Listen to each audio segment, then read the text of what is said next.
మంగళగిరిలో ముస్లిం ప్రతినిధులు వక్ఫ్ బిల్లును రద్దు చేయాలని కోరుతూ శాంతియుత నిరసన ర్యాలీ నిర్వహించారు.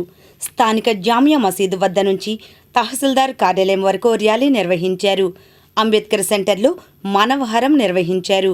ఈ కార్యక్రమంలో అహిలే సున్నతుల్ జమాఅతే ప్రతినిధి షేక్ మునీర్, హదీస్ ప్రతినిధి Sheikh Rafi, Jamaate Islam Hind JAC convener MD Yusuf, Muslim Yuvasena ప్రతినిధి షేక్ ఇస్మాయిల్, ముస్లిం యువతరం ప్రతినిధి Akbar Ali, Muslim front convener P Alibasha Khan, Muslim మహిళలు తదితరులు పాల్గొన్నారు. అనంతరం వారు మాట్లాడారు.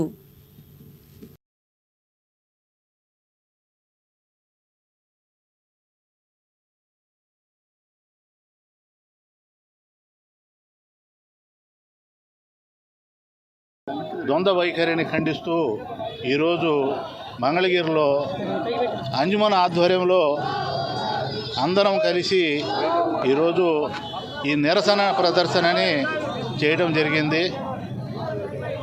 ముస్లింలపై గతంలో ఎన్ఆర్సీ అని చెప్పి మొదలుపెట్టి అప్పుడు కొంతకాలం మమ్మల్ని ఇబ్బంది పెడతాం జరిగింది. దాని తర్వాత ఇలాగా ప్రతి ఒక్కటి చేసుకుంటూ అసలు భారతదేశంలో మైనారిటీకి ఉన్న హక్కేంటో అర్థం కావట్లేదు ప్రతి ఒక్కరికి. అంటే మేము భారతీయులం కాదు అని చెప్పి తెలియజేయడం కోసం బీజేపీ ప్రభుత్వం మైనారిటీలపై ఉక్కుపాతం మోపుతుందని చెప్పి ఇందుమూలంగా నేను తెలియజేసుకుంటున్నాను. ఈ వైఖరిని మార్చుకొని ఏదైతే బిల్లు పాస్ చేశారో దాన్ని ఉపసంహరణ చేసుకోవాలని చెప్పి మా అందరి తరపున కోరుతున్నాను. అంటే మీరు స్పందన జరుగుతూనే ఉంది, కాకపోతే మాకు ప్రయారిటీ ఇవ్వలేదు కాబట్టి బిల్లు పాస్ అయిపోయింది. అంటే మేము చేసే ఫైట్ ఏది ప్రభుత్వం దృష్టికి వెళ్ళట్లా. ఇప్పుడు సోషల్ మీడియాలో కూడా ఏదైనా జులుస్ చేసినా ఏంది మీడియాలో సోషల్ మీడియాలో చూసుకోవడం తప్ప ఏంది మీడియాలో కనబడతలేదు ఎక్కడ. దీనివల్ల మైనారిటీలు బాగా వెనకబడిపోతున్నారు. ఏంది వాళ్ళ ఏదైతే వాళ్ళ గొంతు హక్కులు హరించుకుపోతున్నాయి, వాళ్ళ గొంతుల్ని మూతపడుతున్నారు. ప్రభుత్వం తీసుకున్న నిర్ణయాన్ని మేము ఈరోజు ముస్లిం సోదరులందరూ ఈ నియోజకవర్గం మొత్తం కలిసి ఒక నిరసన ర్యాలీ ప్రదర్శిస్తున్నాము. మేము ఒకటే చెప్తున్నాం, బీజేపీ గవర్నమెంట్ ఎక్కిన కాడి నుంచి triple talaq, uniform civil code, article 370 మొత్తం ఎన్ఆర్సీ, ఘర్ వాపసీ, లవ్ ఎన్ని పెడుతున్నారు.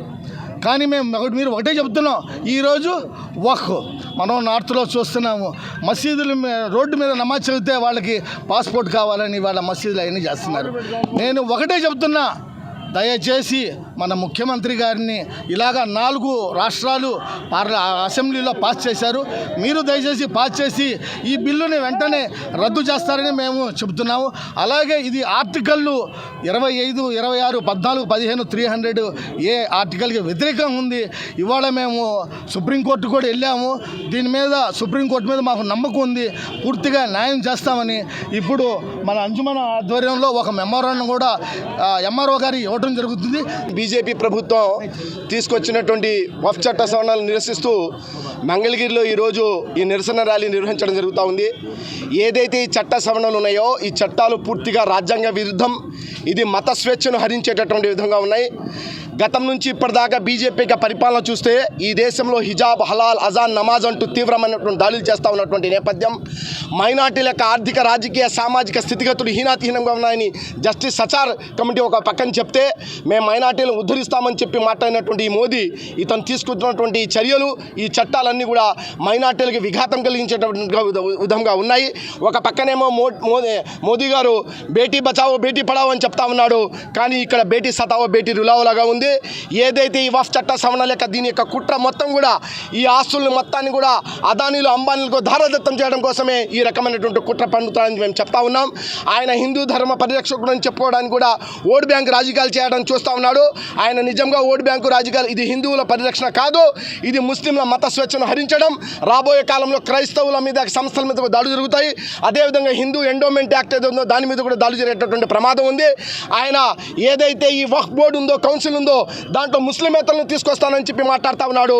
అంటే మీరు రాబోయే కాలంలో ఏదైతే వక్ఫ్ బోర్డులో ఏదైతే ముస్లిమేతలు తీసుకొస్తా ఉన్నారో, ఎండోమెంట్ ఏదైతే ఉందో దాంట్లో కూడా ముస్లింలను తీసుకుంటారా అని చెప్పి మేము